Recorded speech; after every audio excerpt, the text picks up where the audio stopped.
The Kardashians are one of the most talked about families on the planet, but they don't always hit the headlines for the right reasons. The reality TV clan has sparked all number of controversies over the years for their harrowing trials, breakdowns, and disputes. But despite all that drama, being rich and famous certainly comes with its perks. In their case, the Kardashians have actually gotten themselves out of some serious legal trouble on several occasions. It's almost like the law doesn't apply to them. So let's get into it. I'm your host Bridget Shields, and here are the top 10 times the Kardashians got away with breaking the law. Number 10. Kris's bodyguard. A former bodyguard for the Kardashian family, Mark Williams, sued Kris Jenner in September of 2020, claiming that she had sexually touched him on the job without his consent. According to court documents, Mark alleged that he was subject to a pattern of unwanted and unwelcome sexual advances from Kris, who categorically denies ever behaving inappropriately towards him. The 66-year-old was accused of grabbing his crotch when he was still working for the family in 2017. The filing states that Mark was emotionally distressed by her outrageous and uninvited actions, which at no time did he consent to.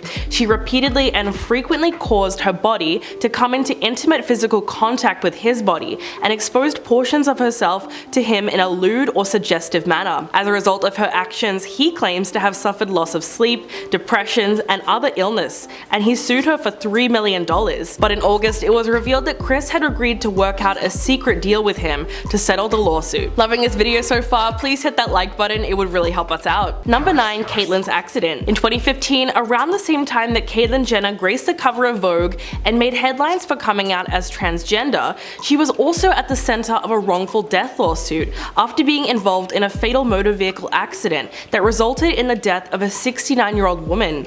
Authorities said Caitlyn was towing an off-road vehicle on a trailer when she crashed into two cars, pushing one of them into oncoming traffic. The driver in one of the cars, Kim Howe, died on impact when her Lexus was hit by a Hummer. Sheriff's investigators previously determined that Caitlyn was traveling at an unsafe speed for the road conditions at the time, and she was almost convicted on a vehicular manslaughter charge, but the court agreed that there was insufficient evidence to support a case, saying the district attorney has agreed that even a misdemeanor charge would be inappropriate. A traffic accident, however devastating and heartbreaking when a life is lost, is not necessarily a criminal matter. Number 8. The fake billionaire. Kris and Kylie Jenner allegedly faked taxes to make Kylie appear to be a billionaire.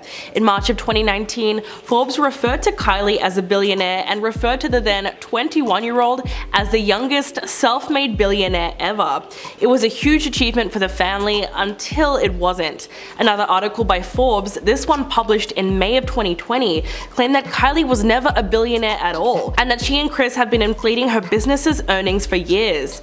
Quote, more likely, the business was never that big to begin with, and the Jenners have lied about it every year since 2016, including having their accountant draft tax returns with false numbers to help juice Forbes' estimates of Kylie's earnings and net worth. The staff at Forbes said, while we can't prove that those documents were fake, it's clear that Kylie's camp has been lying. What's more is that the Jenners initially declined to answer their questions about the issue, before Kylie denied the whole thing in a series of tweets slamming the outlet. Number 7. Rob's revenge. The least relevant Kardashian shocked the world on the 5th of July in 2017 when he posted explicit images and videos of his ex-girlfriend Blac Chyna on social media after they broke up. Along with them, he also posted a deplorable rant where he body-shamed her and accused her of cheating. He said, everyone wonders how Chyna lost all that weight after the baby, and she lies to everyone. But no, I'm such a great husband that on our anniversary, I paid $100,000 to do this surgery to get everything fixed as much as they could. He was essentially bitter that Chyna had left him after getting the surgery, so he leaked her nudes as revenge. Chyna eventually sued Rob for posting the explicit photos, but the two of them settled the lawsuit just before the trial was set to begin. Blac Chyna reportedly broke down in court when her leaked nudes were presented to her on the witness stand. Rob might have been heartbroken at the time, but what he did left her with some serious emotional scars. Number 6. Khloe's DUI. In 2007, the reality star was pulled over by police and failed a series of sobriety tests. Khloe was arrested for driving under the influence. Shortly after being caught, Khloe said in a confession professional, I just know I'm going to jail. But her initial punishment was community service, and she was ordered to complete an alcohol education class. The thing is that she missed several sessions due to her busy schedule. Unfortunately for her, the judge wasn't sympathetic, and after violating her parole, she was sentenced to 30 days in jail. But it was cut short, and Chloe was released after less than 3 hours due to overcrowding in the prison. Ever since the incident, she's always made jokes about spending time in jail, with the iconic moment caught on camera that shows Kim taking selfies during the car ride before dropping Chloe off. Then Chris gets angry at her and says, "Kim, can you stop taking selfies? Your sister is going to jail." It's kind of funny that she only spent 3 hours there. Number 5. Lottery scam. Kim and Scott Disick are being sued for $40 million after they were accused of hatching a contest scam and fooling innocent people. The lawsuit alleges that the two created a fake lottery in 2020 and announced that the winner will get $100,000 and 2 first-class tickets to LA, as well as a 3-night stay in Beverly Hills, and that they could shop like Kim. But it turned out that it was all fake, apparently. The filing claims that Kim and Scott worked with an Australian company called Curated to sell personal information of the players to advertisers. Apparently the winners of the contest were announced, but their Instagram handles were quickly made private, which raised a few red flags. The people that did enter the contest and lost were then invaded by hundreds of advertisers, soliciting them with potentially offensive and unwanted content. However, the Australian company has said that the contest is legit and that they have legal paperwork to back it, even claiming that the winners have received the prizes. Both Kim and Scott have yet to comment on the lawsuit. Number 4. Stolen wages. Kim has been sued by members of her Hidden Hills staff for alleged unpaid wages, which she seemingly denied. Her maintenance and cleaning crews are the ones who have joined forces to file a lawsuit against her.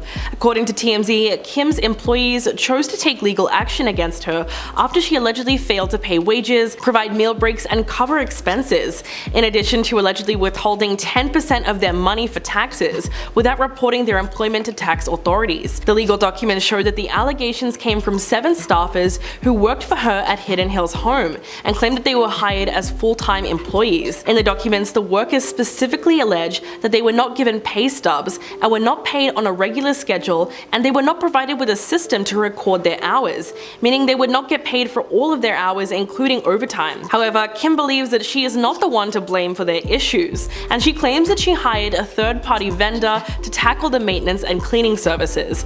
So she's most likely going to get off the hook for this one. Number 3. Fyre Festival lawsuit. In 2020, Kendall Jenner agreed to pay a $90,000 settlement for her involvement in promoting Fyre Festival on social media. The 26-year-old model was among several celebrities to post about the fraudulent music event, and she was paid $275,000 to endorse the festival in 2017. She was then sued in August 2019 by Gregory Messer, who argued that not only did Kendall fail to disclose to her followers that she was paid to advertise the festival, but that she led them to believe the Fyre Festival would be filled with famous models on an exotic private island with first-class culinary experiences and a luxury atmosphere. She was also caught intentionally misinforming the public by claiming that her brother-in-law Kanye West would be performing at the event, after she tweeted, "So hyped to announce my Good Music family as the first headliners for Fyre Festival," which kind of makes you cringe when you think about how disastrous that festival turned out to be. Number 2. Trademark infringement. Cindy Lunsford, the owner of Studio Beauty Concepts, claims to have owned a skin trademark since 2018, which she feels is very similar to Kim's new skincare brand. So the reality star is being sued for trademark infringement because Sydney claimed that her company conducted business continuously under that same name since at least August of 2018. But in a statement to Page 6, Kim's lawyer Michael Rhodes said that the lawsuit is nothing more than a shakedown effort and that it was less about trademark law and more of a cash grab. He said, "This lawsuit is not what it seems. We applaud Mrs. Lunsford for being a small business owner and following her dreams, but that doesn't give her the right to wrongfully claim that we've done something wrong. And because her skin studio was a one-person appointment-only shop that offers facials from a single location with no signage, it's likely that she doesn't have enough to prove her case." Number 1. Sweatshop scandal. When Khloe Kardashian launched her size-inclusive denim line, Good American, she decided to give fans a behind-the-scenes tour. The reality star took her Snapchat followers on a pretty staged-looking tour of the label's LA factory, walking them through the various stages of the production process, from pattern cutting to stonewashing to whiskering. But pretty soon the collection received scrutiny about how the line is produced and how the brand's employees are treated. After the walkthrough, Twitter exploded with accusations that she was running a sweatshop. One viewer tweeted, "By the looks of Khloe Kardashian's Snapchat, she's got a sweatshop working on her jeans." But Khloe was quick to respond to the rumor and said, "Watch your mouth. All of them make salaries and all of them are employed in LA. Know your info before you chime in. It means a lot to me to fight to make my denim in the US and be employing good wages to all of my hardworking employees." So what shocked you the most on this list? Let me know in the comments below and I'll catch you in the next video.